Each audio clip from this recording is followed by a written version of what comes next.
Halo, Assalamualaikum warahmatullahi wabarakatuh. Kembali lagi dengan saya.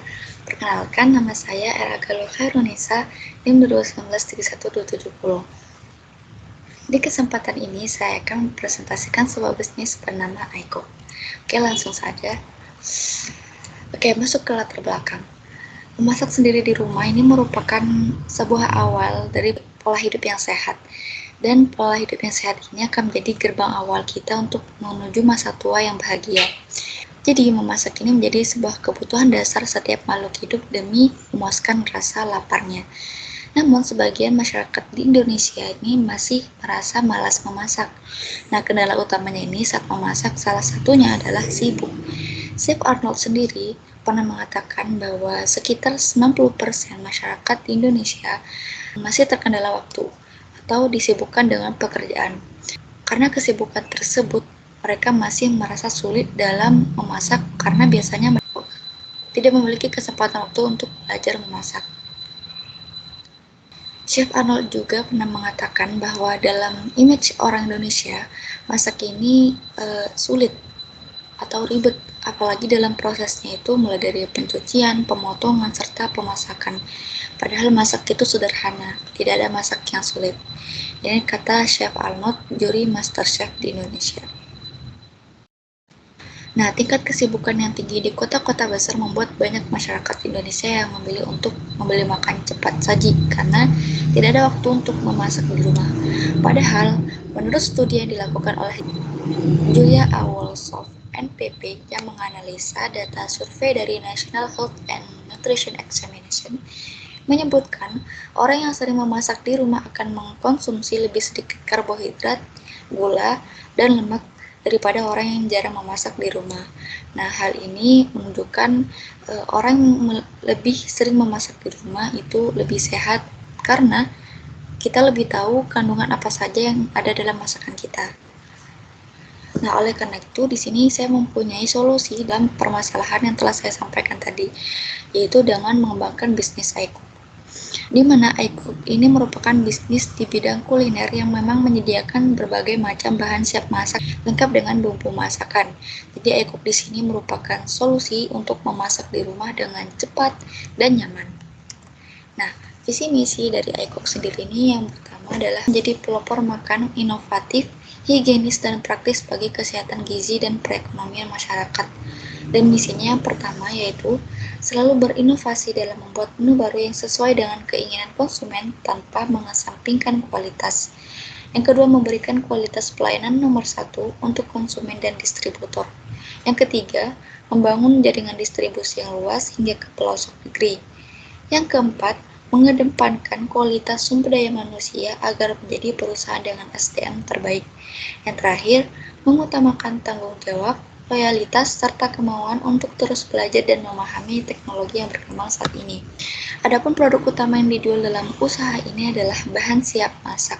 Artinya, iCook ini menyediakan paket bahan masakan yang lengkap dengan bahan-bahan yang memang dibutuhkan dalam memasak, sehingga pelanggan ini dapat mengikuti instruksi-instruksi yang telah diberikan sebelumnya untuk memasak secara instan, aman, dan nyaman. Contohnya ini ada sebuah bahan masakan, jadi konsumen itu tinggal memasaknya jadi kakap asam manis. iCook juga akan menyediakan menu baru sesuai dengan keinginan atau permintaan konsumen. Hal ini dilakukan agar konsumen dapat merasakan masakan khas Indonesia di samping padatnya jadwal mereka. Jadi, iCook ini akan membuat varian menu baru sesuai dengan rekomendasi dari konsumen untuk meningkatkan pelayanan kami. Beberapa contohnya masakan di iCook itu ini: kacang panjang tempe kecap pedas. Jadi, konsumen akan mendapatkan satu ikat yang sudah dipotong korek api, satu ikat, kemudian satu tempe besar yang sudah dipotong dadu, kemudian bumbu halusnya yang sudah di blender, kemudian konsumen hanya tinggal memasaknya, mengikuti instruksi cara memasaknya. Kemudian di sini ada resep oseng sawi putih jagung manis, geprek, takoyaki mie goreng, dan masih banyak menu masakan lainnya. Karena iCook ini memiliki keunggulan produk seperti yang pertama, kualitas bahan masakan terjamin baik. Jadi di sini kualitas bahan baku yang akan dipakai menggunakan sayur-sayuran dan bahan masakan yang memang masih segar. Jadi kami pun akan mengambilnya dari mitra terpercaya yang memang menawarkan kualitas terjamin. Begitu pula dengan bahan baku lainnya seperti bumbu dapur, yaitu misal bawang merah, bawang putih, dan lain-lain. Jadi bumbu tersebut akan dipilih sehingga konsumen ini percaya dan merasa puas dengan layanan yang kami tawarkan. Yang kedua, harga terjangkau. Harga yang akan kami tawarkan pada konsumen yaitu paket bahan siap masak dengan range harga mulai dari 5 ribuan saja, di mana harga ini cukup di kantong atau terjangkau untuk kalangan mahasiswa ataupun pelajar. Jadi dengan kualitas produk dan harga yang terjangkau, kami dapat mendorong mereka untuk bisa memasak di rumah dengan hemat. Yang ketiga, menu masakan bervariatif, yaitu artinya menu masakan yang kami miliki itu ada bermacam-macam, jadi konsumen bisa memilihnya.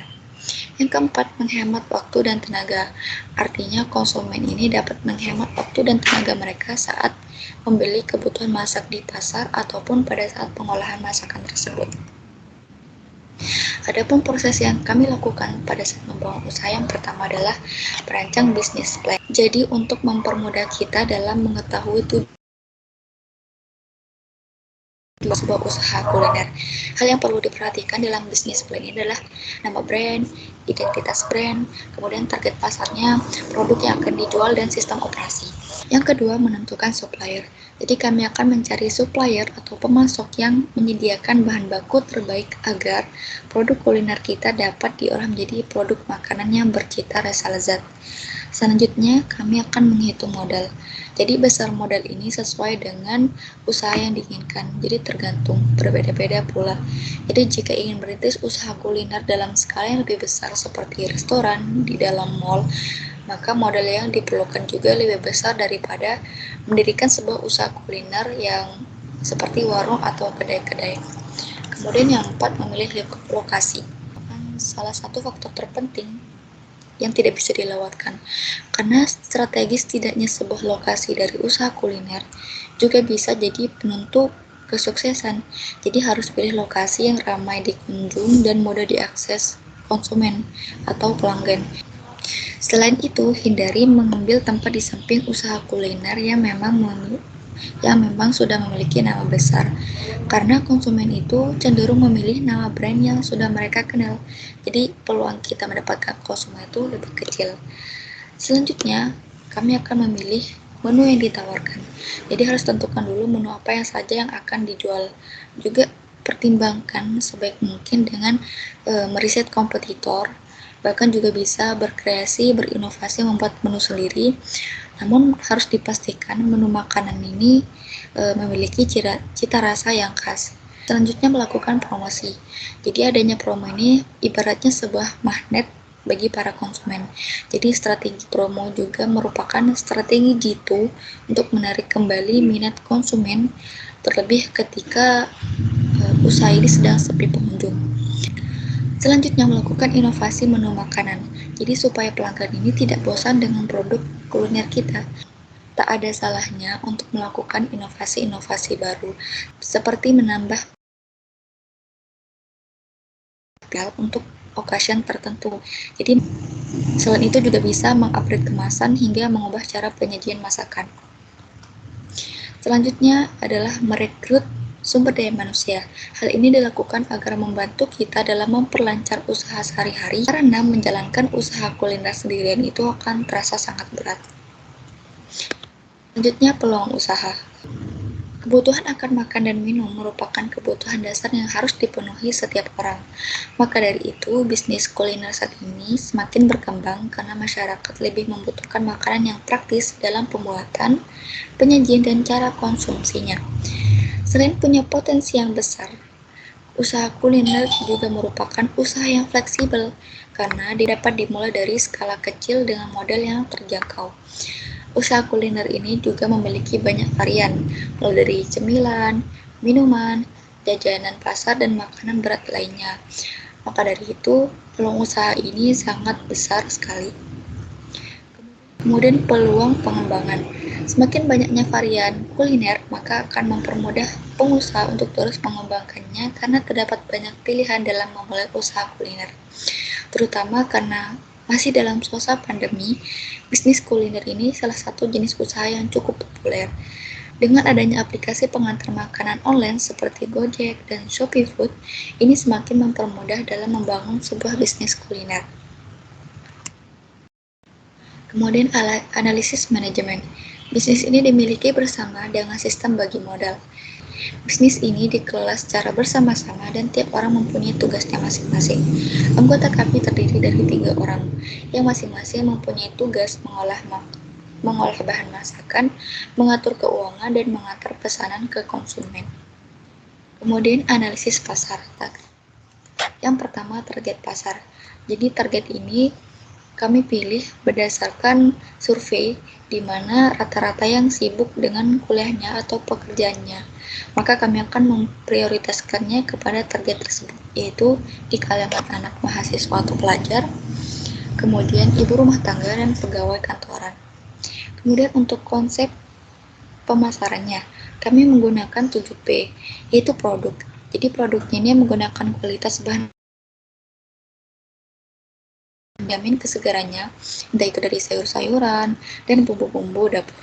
Kemudian price, jadi harga yang ditawarkan juga terjangkau dan pas di kantong. Kemudian place, jadi usaha ini akan mempunyai toko yang berlokasi di Jalan Haji Mali di Duri Kosambi, Jakarta Barat. Kenapa di sini? Karena ini merupakan kawasan yang memang dekat dengan kampus ITPLN. Jadi di sana banyak mahasiswa yang ngekos di daerah tersebut. Selain itu juga ada ibu rumah tangga dan pegawai kantoran.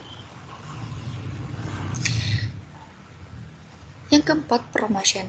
Jadi kami akan melakukan promosi dan menyebarkan pamflet atau juga bisa dengan memanfaatkan sosial media seperti Instagram, WhatsApp, dan Facebook. Selanjutnya adalah proses. Jadi ketika konsumen telah memilih menu makan yang cocok, maka kami akan mengantarnya atau bisa menggunakan platform online seperti Gojek atau Shopee. Sedangkan pembayarannya bisa langsung atau juga bisa dengan transfer antar bank. Kemudian people. Jadi seperti yang sudah saya sebutkan tadi, ada sekitar 3 orang yang akan mengolah usaha ini di awal. Kemudian physical evidence, untuk penampilan fisik ini pada toko kami menggunakan etalase-etalase untuk tempat bahan baku dan fasilitas tempat duduk untuk konsumen atau pelanggan. Selanjutnya analisis SWOT. Yang pertama strength atau kekuatan. Di sini menu itu bervarian, tanpa pengawet dan pewarna, kemudian bahan baku terjangkau di pasaran. Kemudian weakness atau kelemahan. Kelemahannya produk ini itu tidak tahan lama dan distribusi produknya terbatas. Kemudian untuk opportunity atau kesempatan, jadi jumlah peminatnya tinggi dan dapat menggunakan media sosial untuk mempromosikan produk. Sedangkan untuk threats atau ancamannya, yaitu munculnya pesaing baru dan risiko keuangan. Selanjutnya proses produksi. Yang pertama, siapkan alat dan bahan masakan, kemudian bersihkan dan kupas bahan-bahan. Selanjutnya potong-potong sesuai dengan kebutuhan masak. Selanjutnya packer dan goreng bumbu sesuai dengan kebutuhan dan bungkus dalam kemasan yang benar. Selanjutnya bahan siap masak pun jadi. Menurut analisis statistik, total penjualan bisa lebih dari 5 juta dengan 200 lebih menu makanan per bulan yang terjual dan 3 pekerja aktif serta kami akan menambahkan 2 reseller produk. Atas studi kelayakan bisnis yang telah dilakukan, maka bisnis ini dapat dikatakan layak dapat dijalankan serta dikembangkan untuk menjadi bisnis yang dapat memiliki keuntungan yang tinggi. Perbedaan iCook dengan Mamikos. iCook ini merupakan usaha kuliner yang memanfaatkan platform online dan berlokasi di Duri Kosambi, Jakarta Barat. Sedangkan Mamikos merupakan aplikasi pencari kos nomor 1 di Indonesia yang telah berkembang saat ini. iCook didirikan pada 20 Desember 2021, sedangkan Mamikos didirikan pada 11 November 2015. iCook memberikan solusi memasak di rumah dengan cepat dan nyaman bagi konsumen, sedangkan Mamikos memberikan kenyamanan dan kemudahan bagi penyewa dan pemilik kos. iCook ini menyajikan varian menu siap untuk dimasak, sedangkan Mamikos memiliki info kos yang tersebar di seluruh Indonesia. Konsumen iCook dapat menggunakan aplikasi platform online seperti Gojek dan Shopee Food untuk mengantar makanannya, sedangkan pengguna Mamikos dapat menggunakan aplikasi yang sudah disediakan oleh perusahaan. Nah, untuk pemesanan, para pelanggan dapat menghubungi kami di nomor WhatsApp, Facebook, Instagram, web, dan email kami. Baik, itu saja dari saya. Kurang lebihnya mohon maaf. Assalamualaikum warahmatullahi wabarakatuh.